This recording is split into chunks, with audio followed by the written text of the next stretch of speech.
Alright, welcome to Director's Commentary for the Radiation in a Nutshell video, my science video on radiation. I love this thumbnail. I think this is my favorite thumbnail that I've done. I just really like the Fallout background aesthetic and then like the glowing background for the gamma ray. I think it's really cool. That was inspired by JoJo, by the way. Like in JoJo's Bizarre Adventure, they have a stand come out or something, or they're using like their stand powers. They have like this glowing aura to them that I can't find a good picture of right now, like that. These glowing auras they got going on. I had just finished watching JoJo around this time, so a lot of JoJo inspiration. With that out of the way, let's get started. Well, I guess first off, a little background on why I chose this topic. My background is actually chemical engineering. I found it kind of ironic that all the stuff I had been teaching people was very, history focused when my entire background and educational experience is math and science. So I thought it'd be fun to try my hand at like a science video. I wanted to see, can I do a science video successfully and make it entertaining for people? Who knows? This is my stab at that, and so I thought it'd be kind of cool to do this and then maybe tie in a history video too. And really my inspiration behind that was CGP Grey. So he did this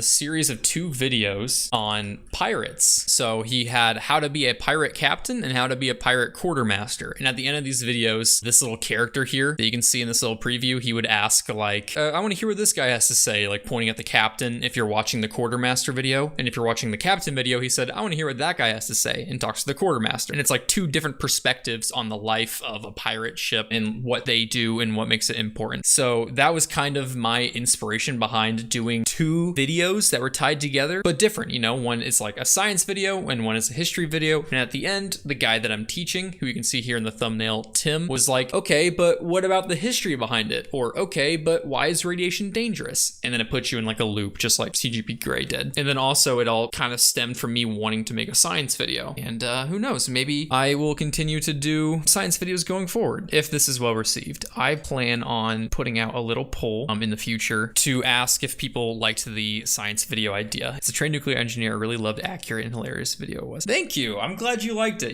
Radioactive chemistry was one of my favorite topics when I was taking chemistry in college. So I really wanted to do a video on it and do it justice. I did a lot of research for it. Like actually, I started researching for these videos in June. It went through all of June and then most of July. And then I finished writing, I think, the science video in August, like around mid-August. And I finished writing the history video, let's see, like beginning of September. So I had been researching both of those for a few months and then writing for quite a while. Opinion on nuclear power plants, I'm a big fan of them. I think that it is a really good stepping stone into the future for 100% renewable energy, which I think is on the horizon, more distant horizon, but still on the horizon. And then there's also been a lot of news articles lately about a bunch of innovations being made on nuclear fusion. So really cool. Fusion's on the horizon. Fusion would be super clean because there is no nuclear waste byproducts of fusion, which is awesome. It's just really hard to get a net positive energy output right now, but we're getting there. I feel like there's a real lack of educational videos on different modern reactor designs and how they are way safer than the ones from the 1970s. Nuclear energy education is really lacking. Honestly, even the reactors from the 1970s are very, very safe in terms of just like energy production standards. You have a way higher chance of getting cancer being next to a coal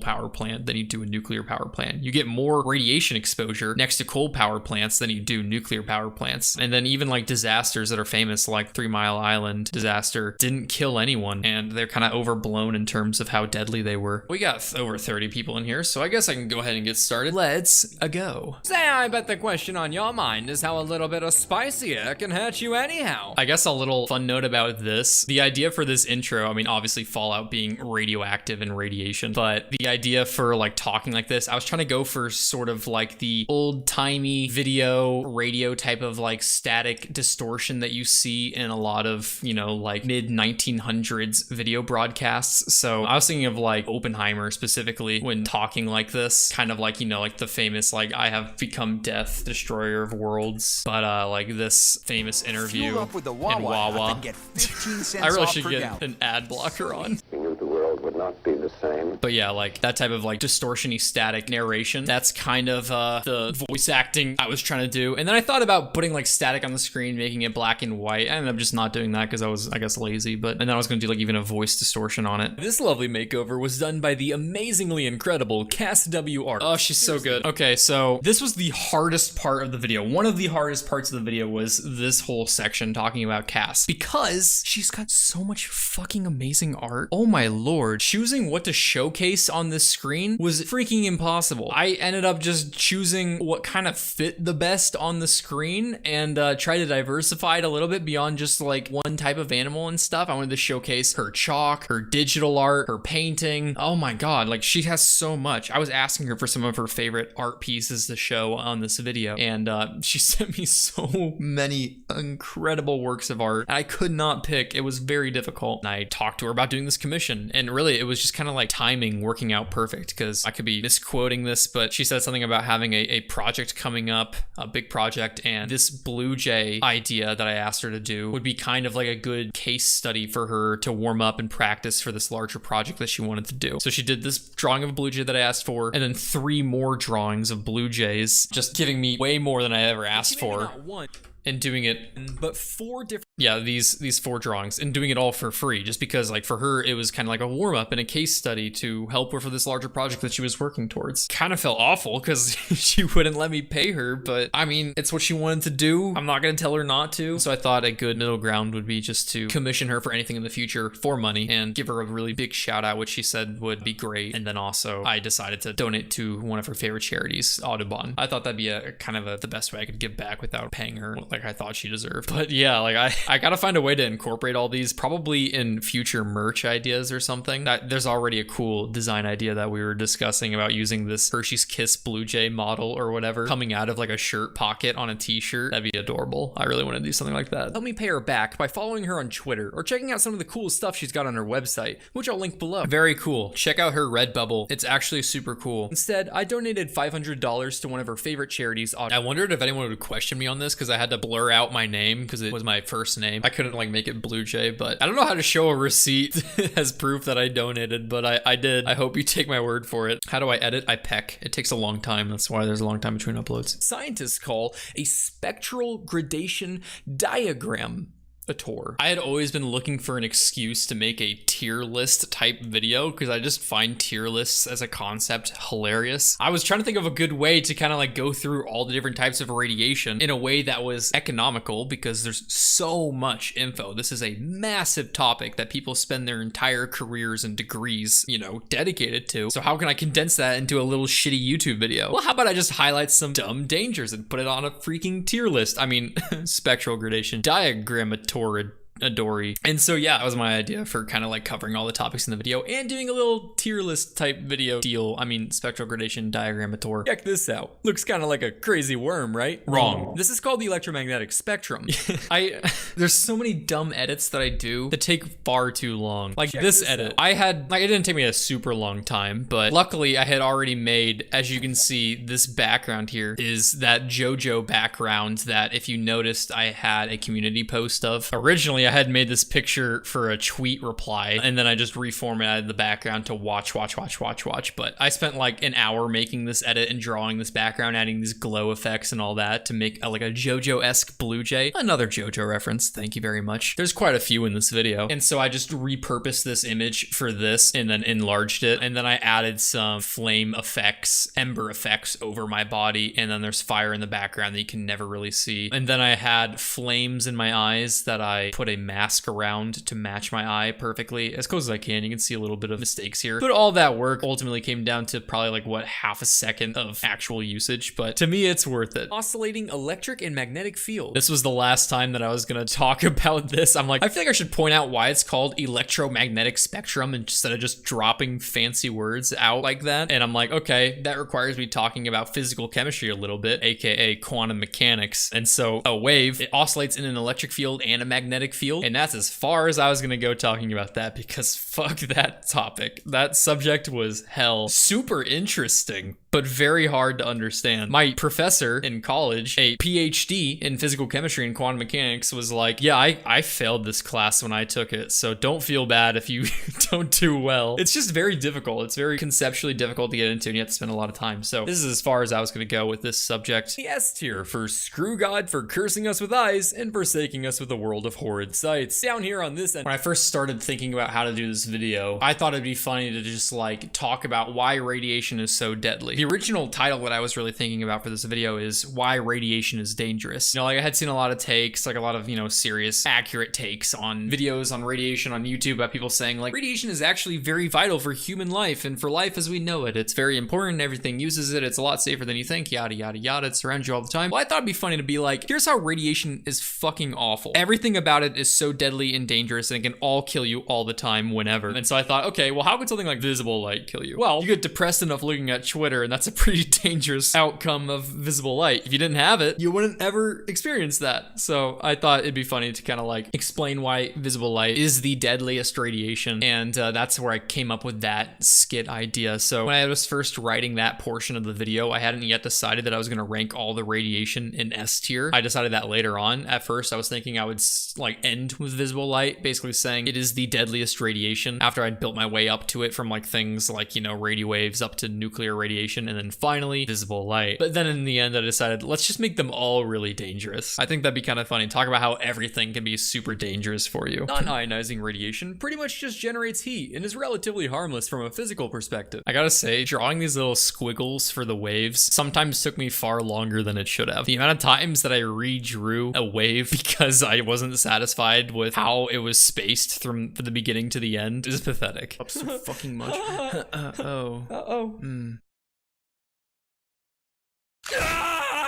I that back and forth between like the non-ionizing radiation and Tim here went on far longer than I originally thought, just because like I would record like a bunch of lines for the non-ionizing radiation doing the tickling, and then I'd record lines for Tim reacting to being tickled, and it ended up just being like a lot longer than I initially anticipated. And I'm like, I'm not gonna like cut it out or anything, so I just did the whole thing. I'm like, it's gonna be kind of long, kind of like Family Guy-esque, because it's just like very drawn out, but whatever. I think it still works. It's not too long, but it's kind of getting there. And then afterwards, listening to it, I'm like, wait a second, do I sound like Morty in this? I did not at all intend that, but it sounded like Morty a little bit. So I'm like, okay, I'm gonna get some comments about Rick and Morty. And sure enough, I did. You might think life is all sunshine and rainbows with You know, I'm a little disappointed that I had not seen one comment about this little rainbow thing coming across the screen, because I'm like, you might think life is all sunshine and rainbows with non-ionizing radiation. Sunshine, rainbows, sources of non-ionizing radiation, and some ionizing in the case of sunshine. But anyway, it's a little like pun, or I don't know if it's technically a pun, but it's a joke. Cuban guerrillas organize a clandestine revolution of your cozy little suburban town.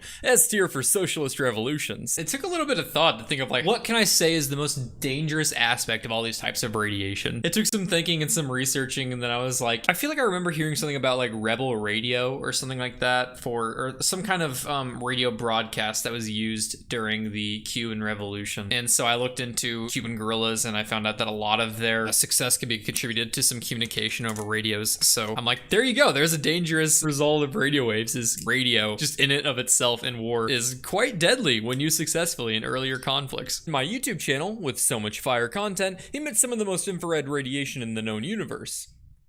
Right behind Daniel Craig. This might be my like third or fourth time showing this picture of Daniel Craig in a YouTube video of mine. I can't quite remember, but I'd make references to Daniel Craig quite a bit. So if you can't tell, I'm quite the fan. UVB, which is more energetic and has a harder time getting past the Border Patrol. I thought this was a really fun way to kind of like break down the different types of UV radiation. As you can see, these Border Patrol members here are ozone, as you can tell by the ozone marks on their heads, holding back some UVB. But look, you got one here getting through, so it doesn't block it all. small, but it does a good job. There's no holes or anything. I knew, like, when saying, like, granted there's no holes or anything, there's gonna be a couple of nerds being like, actually, the ozone is repaired now, or it's repairing. And so that's why I made that little note here to say, hey, don't you know? Don't worry, I know. I'm just saying, if there is holes, then it can get through and kill all your lovely penguins down there. Sounds like you're just using fancy wordplay to sound smarter than you actually are. How did this get? I am a little bitch, but I do love some fun wordplay. It comes to me so easily. I just do it all the time, IRL. Like, coming up with that, she who sells seashells by the seashore while shunning sunscreen shall slowly succumb to the smoldering sun sweeping slaughter. Like, that was one of the easiest things for me to write. It's kind of weird, like, the things that probably to other people seem like they probably took me a while to think of, like that whole alliteration scheme, didn't take me long. That was one of the easiest things for me to write in the video. Other things take me a lot longer. Honestly, what usually takes me the longest in videos is when I make a statement that comes off as factual. I want to verify 100% that it's true, especially like if it's a joke statement. So for example, the radio one talking about the Cuban guerrillas and how they used radio waves to overthrow the government. I wanted to make sure that that was actually factual. Did they actually use radios? Was it actually significant? So I would spend like a few hours researching something that's like completely unrelated to the video just because I don't want to say something wrong, because the second I do, people will just nonstop comment about it. So I gotta make sure nothing becomes that one thing everyone comments about. And granted, there's always that one thing that everyone comments about anyway. Although for this video, there really wasn't that I can remember. Maybe I'll see it if I keep watching. Nothing really comes out to me that I've noticed as being like the overwhelming comment that I got. Every other video has one. This one hasn't really as much. The history video did. I'll talk about that when we get to that.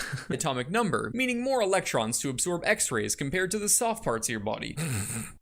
I can never pass up a Chad reference. A little note about this, there were a few comments about people that were confused or disagreeing with my statement here about the electrons and atomic number. They correctly pointed out that the atomic number is an indicator of the number of protons in an atom. And yes, I knew that. Basically what I'm saying is when you have a stable atom, so a neutral atom, not positive or negatively charged, while the atomic number here is talking about the number of protons in the nucleus of the atom, to offset those 20 protons or plus 20 charge, you need 20 electrons to make a neutral molecule. I was just like skipping some steps in the logic and saying, because the high atomic number means more electrons, instead of saying the high atomic number means more protons, which to be a neutral molecule needs to be offset by the equal number of electrons. I just thought it would save words and without getting off topic. So they are right in pointing out that the atomic number is indicative of the number of protons in the molecule. However, I know I'm just kind of skipping some steps in the explanation because I think it's a little irrelevant at the end of the day. I mean, not completely irrelevant, but for the overall topic of talking about stopping radiation, I think it's a little irrelevant. So doctors aren't the only nerds who find X-rays. Oh,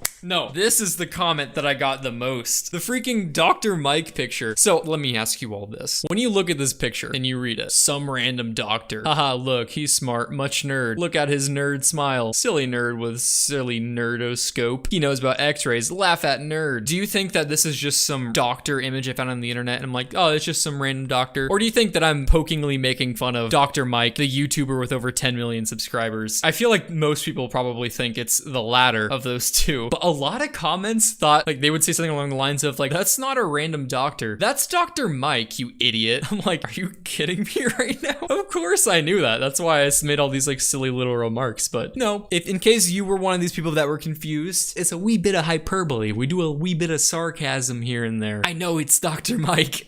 I'm just making the jokes that it's just some random guy and he's a little nerd. Look at this cute little nerd. Defying the integrity of turbine blades in airplanes to powder analysis to drug identification. So this is probably the most technical that I got in the video. X-rays are really useful. A lot of radiation, especially ionizing radiation, is very interesting and has a lot of really cool concepts that you probably don't think about on a daily basis. X-ray diffraction is something that I studied a lot in school. I use it a lot at work, some, not me personally, but at my work we use it in our labs. And so I just kind of wanted to talk about it a little bit and kind of like just scoop at the surface of what it is. There's a lot to it. It's a subject that you can really dive into and study for months. It's really cool. And basically what I wanted to get at is a lot of radiation is beyond just looking at pictures of bones and giving you cancer. There's a lot of interesting applications of it. And I didn't get to everything in this video. You know, like even your smoke detectors use radiation to detect particles and stuff. There's a lot of really cool applications of stuff. And I thought that it'd be cool to get into some of them. So I talked about X-ray diffraction. I talked about just X-ray scans of bones a little bit and how it actually works. And then later on, I'll talk about Geiger counters, which I found really fascinating.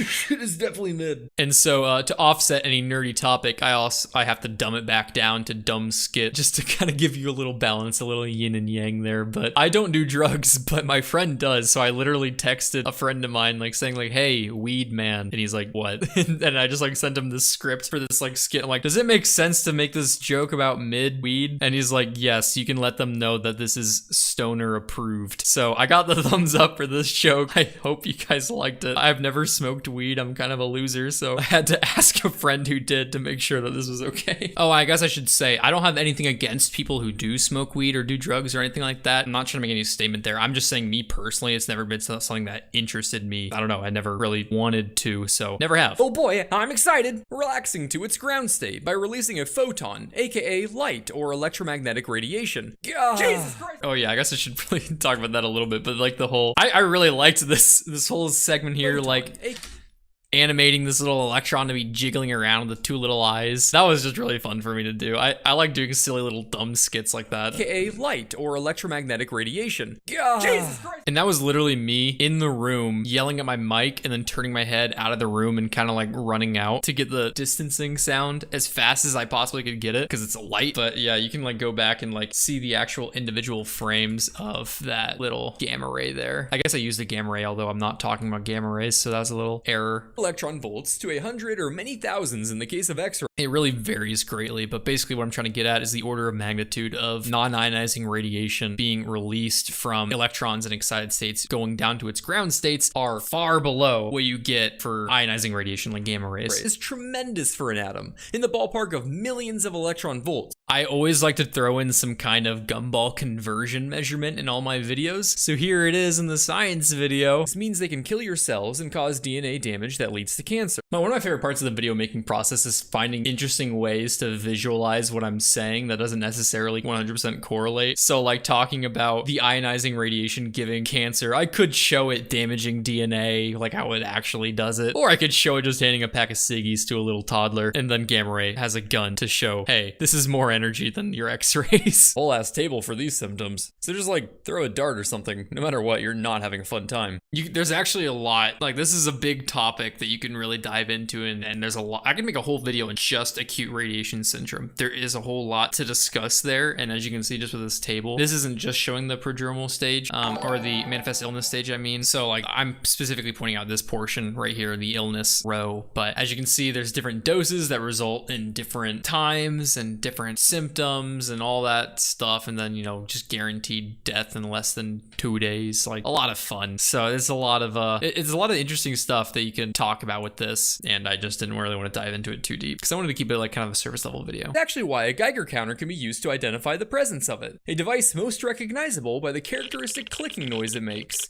Geiger counters, I think originally when I was thinking about making this video, I really just wanted to talk about how a Geiger counter works because I think it's really fascinating and a lot simpler than a lot of people might think it is. It was one of the first things I learned about in college, and I thought it was really interesting, so definitely wanted to have that in the video, and kind of this is one of the starting points of the video. One of the first things I wrote about was the Geiger counter portion. Positively charged rod in the middle. So I feel like one thing that commonly happens when I'm researching videos is I'll notice things that I kind of wish that I explained a little bit more, because I realize, okay, I know what that is because I do chemistry all the time, but other people might not. So inert gas, in case you didn't know, is a gas that does not readily undergo chemical reactions with other substances. Basically just non-reactive. It's pretty inert, it's clean, you don't have to worry about it like doing annoying oxidation shit and reacting. That's what an inert gas is, and there's like little things like that I kind of wish I explained a little bit more, or maybe just used a different word for, like filled with an unreactive gas or something. Huh, a little spicy. Oh man, that was, okay, every video I always have like a favorite skit, and that's probably my favorite skit from this video, or the one I had the most fun making. So that took a while, you know, like I drew 2 backgrounds that matched. You have the living room and then this like little shitty kitchen background. One thing that took a while was kind of deciding, hey honey, how to show this. I had this skit idea from the get-go. How do I like make atom characters? So I ended up settling on, I can't remember the name of this type of model of an atom, but not an accurate representation of an atom, but yeah, who cares? It's still used for visuals. And then, you know, just kind of like put legs on one of the lower energy rings or something and arms up high. And I was pretty proud with how it came out. I thought about the Geiger counter being clicks from ripped off electrons. And I was like thinking, this is kind of like the screams of atoms. And so I went to make a skit on just like radiation coming in and destroying the lives of atoms, and that being the source of the clicks that you hear when you're using this tool. Pretty morbid and pretty fucked, but that was the idea that I came up with. And then one interesting thing to note, I'm gonna say this now and probably not point it out again in the future, but in my videos from ever since my last one, my last one being the second Wacky War Tactics video, I have been doing this little trend of hiding Easter eggs in my videos. I like to hide this little Blue Jay penny in my videos that I first used in my Victorian video. And so no one found it yet. I didn't see any comments if anyone did. Right here in front of this pillow, there's a little Blue Jay penny. That's the hidden Easter egg in this video. If anyone saw that already, congrats. You win a thumbs up. You can't see it, but I'm doing it. If not, look for them in the future. I'm gonna try to like hide them around in my videos whenever I can. In some videos, it'll be super obvious. Like in my next video, it's very obvious, but sometimes when I can hide it well, like with this little bronzen couch, there you go. A little Blue Jay penny hiding there in the middle of a skit. Mary? No, wake up! So it's the electrons getting ripped off of the ring. Mary, wake up! Mom? Animating this part was actually kind of fun and a little hard to sync up. As you can see, this is an alpha particle coming through. You'll learn about that later on in this video, but it comes through and it hits right where that electron is, rips it off, and blood is splattering as the other one comes in, rips it off of the other one. So that was a little hard for me to sync up. I'm getting more ambitious with my frame by frame animations. Definitely not a skilled animator, but I'm teaching myself as I go along. Unstable and leads to the emission of one of the other types of radiation. That's a very simplistic explanation of neutron radiation, and if you're interested in it, I'd recommend doing more research because it's really interesting and complicated and kind of different from other types of radiation, and in certain scenarios can be very dangerous. So while I'm saying it's like the hippie radiation, that doesn't mean it's safe. It can be very dangerous. There's kind of a lot more to it than what I just explained here. This was just me trying to keep it short and sweet and to the point. There's other ways that it's dangerous, and then like me making claims like what is the most penetrating form of radiation can be a little hard to say because neutron radiation, as you can see in one of these diagrams that I showed, actually is penetrating further than some of what blocks gamma rays being stopped by water or concrete. However, gamma rays could travel through some of that stuff depending on certain scenarios. So it's a little interesting, and yeah, it's an interesting type of radiation. I'd recommend further research into it. Don't be a bad apple. What are you talking about? Okay, so I kind of lied earlier. This might be my favorite skit in the whole video. And this is actually one of the first things that I thought of that made me want to make this video. Actually, this might have been the first thing that I thought of, like learning about how bananas have a radioactive potassium isotope. I'm like, oh my god, it's like they're going bananas. Dumb, shitty jokes like that are where all my videos spawn from. I think of some super dumb joke and I build out the rest of the entire video around that joke. That's where this video came from. Don't be a bad apple. I thought that'd be funny too. Cool applications of nuclear energy and radiation. So yeah, there you go, and that's my inspiration here for doing the CGB Cray duo thing. And I like throwing some Easter eggs here. My lovely patrons being shown on the bottom. So if you ever did watch the entire ending, you'd have some interesting stuff to watch. There you go. I hope you enjoyed that little director commentary. I feel like I didn't add a ton, but I feel like a lot of it was really explained itself in the video. Didn't really have much beyond that.